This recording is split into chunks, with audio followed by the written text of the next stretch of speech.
Story sketching at the Dowagiac Library. English fairy tales as told by Flora Ann Steele in 1922. Jack and the Bean Stalk. Once upon a time there lived a poor widow and her son Jack. One day, Jack's mother told him to sell their only cow. Jack went to the market.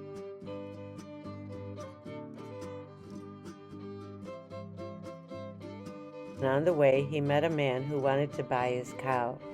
Jack asked, "What will you give me in return for my cow?" The man answered, "I will give you 5 magic beans." Jack took the magic beans and gave the man the cow. But when he reached home, Jack's mother was very angry.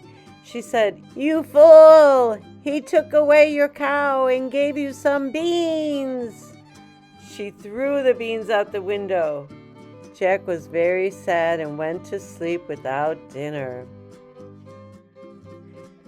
The next day, when Jack woke up in the morning and looked out of the window, he saw that huge beanstalk had grown from his magic beans. He climbed up the beanstalk and reached a kingdom in the sky. There lived a giant and his wife. Jack went inside the house and found the giant's wife in the kitchen. Jack said, "Could you please give me something to eat? I am so hungry." The kind wife gave him bread and some milk. While he was eating, the giant came home. The giant was very big and looked fearsome. Jack was terrified and went and hid inside. The giant cried, "Fee, fi, fo, fum, I smell the blood of an Englishman. Be he alive or be he dead, I'll grind his bones to make my bread." The wife said, "There is no boy in here." So the giant ate his food and then went to his room. He took out his sacks of gold coins and counted them and kept them aside. Then he went to sleep. In the night, Jack crept out of his hiding place, took 1 sack of the gold coins and climbed down the beanstalk. At home, he gave the coins to his mother. His mother was very happy, and they lived well for some time. Then, once again, Jack climbed the beanstalk and went to the giant's house. "Fee, fi, fo, fum, I smell the blood of an Englishman. Be he alive or be he dead, I'll grind his bones to make my bread," the giant cried. The wife said, "There is no boy in here." Then he took out a hen. He shouted, "Lay!" And then the hen laid a golden egg. When the giant fell asleep, Jack took the hen and climbed down the beanstalk. Jack's mother was very happy with him. After some days, Jack once again climbed the beanstalk and went to the giant's castle. "Fee, fi, fo, fum, I smell the blood of an Englishman. Be he alive or be he dead, I'll grind his bones to make my bread," cried the giant. "Don't be silly. There is no boy in here," said his wife. The giant had a magical harp that could play beautiful songs. While the giant slept, Jack took the harp and was about to leave. Suddenly the magic harp cried, "Help, master! A boy is trying to steal me." The giant woke up and saw Jack with the harp. Furious, he ran after Jack, but Jack was too fast for him. He ran down the beanstalk and reached home. The giant followed him down. Jack quickly ran inside the house and fetched an axe. He began to chop the beanstalk. The giant fell and died. Jack and his mother were very rich, and they lived happily ever after. The 3 Bears.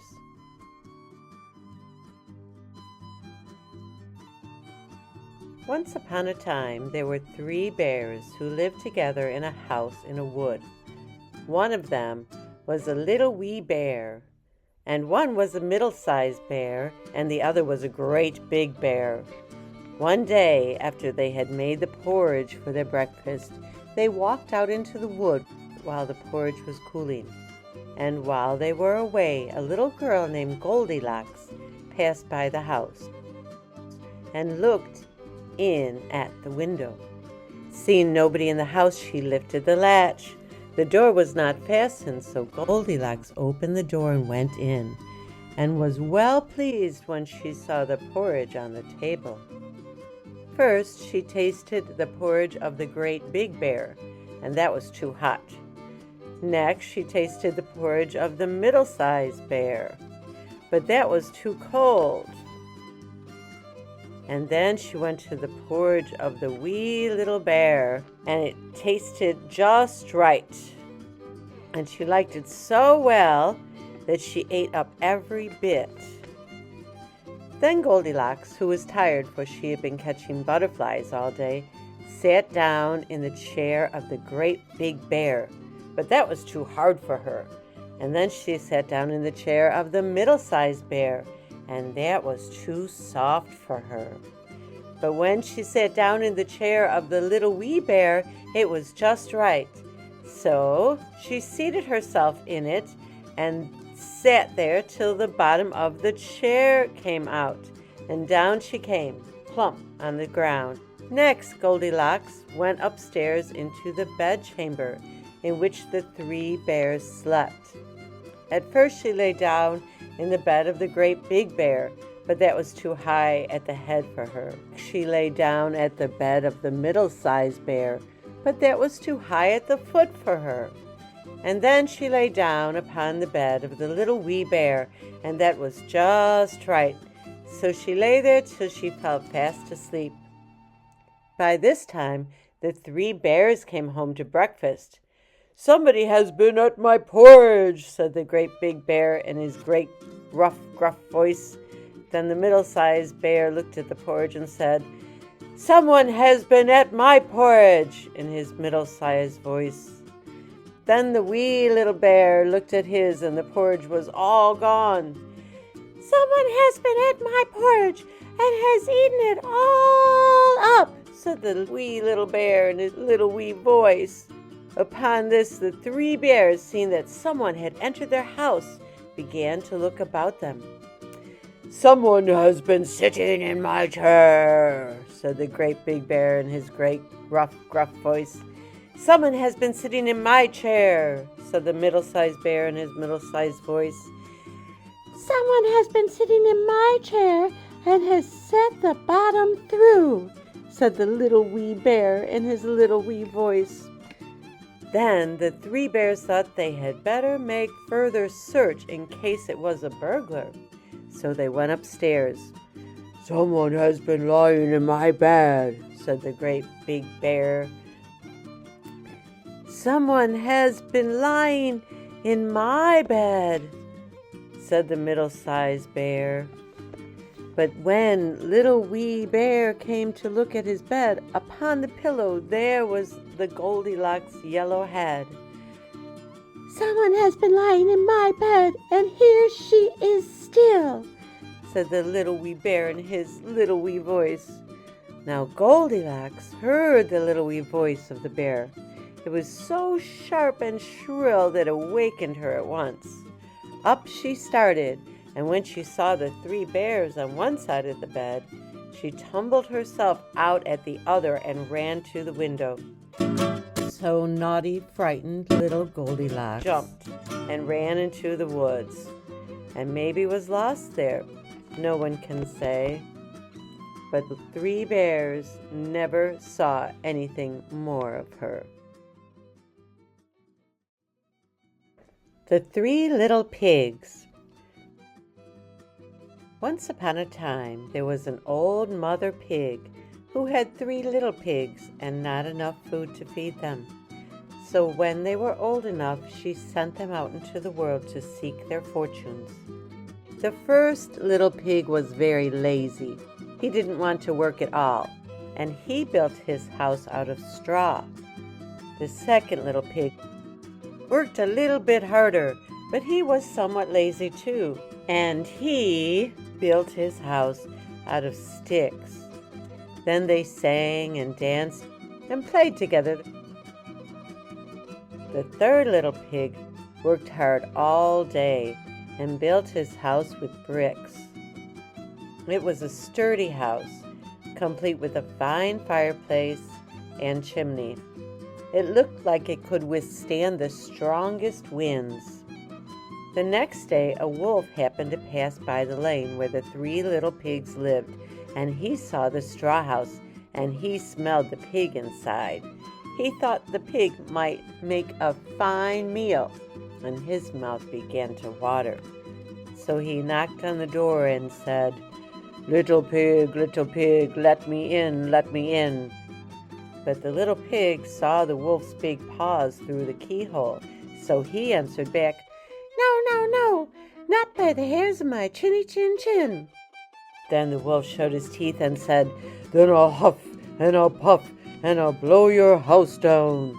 So he huffed and he puffed and he blew the house down. The wolf opened his jaws very wide and bit down as hard as he could, but the first little pig escaped and ran away to hide with the second little pig. Then the wolf continued down the lane, and he passed by the second house, made of sticks. And he saw the house, and he smelled the pigs inside, and his mouth began to water as he thought about the fine dinner they would make. So he knocked on the door and said, little pigs, let me in, let me in." But the little pigs saw the wolf's pointy ears through the keyhole, so they answered back, No, not by the hairs of our chinny chin chin." So the wolf showed his teeth and said, "Then I'll huff and I'll puff and I'll blow your house down." So he huffed and he puffed and he blew the house down. The wolf was greedy and he tried to catch both pigs at once and got neither. The two little pigs scrambled away as fast as their little hoofs could carry them. The wolf chased them down the lane, but they made it to the brick house and slammed the door before the wolf could catch them. The three little pigs, they were very frightened. They knew the wolf wanted to eat them, and that was very, very true. So the wolf knocked on the door and said, little pigs, let me in, let me in." But the pigs saw the wolf's narrow eyes through the keyhole, so they answered back, No, not by the hairs of our chinny chin chin." So the wolf showed his teeth and he said, "Then I'll huff and I'll puff and I'll blow your house down." Well, he huffed and he puffed, he puffed and he huffed and he huffed and he huffed and he puffed and he puffed, but he could not blow the house down. At last, he was so out of breath that he couldn't huff and he couldn't puff anymore. The wolf danced about with rage and swore he would come down the chimney and eat the little pigs for his supper. But while he was climbing up on the roof, the little pig made a blazing fire and put on a big pot full of water to boil. Then, just as the wolf was coming down the chimney, the little piggy pulled off the lid and plop! In fell the wolf into the scalding water. So the piggy put on the cover again, boiled the wolf, and the three little pigs ate him for supper.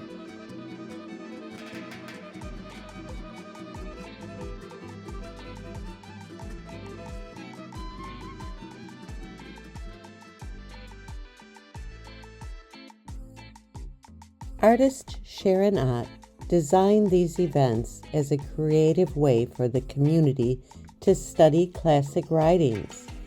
There are 3 sessions in all.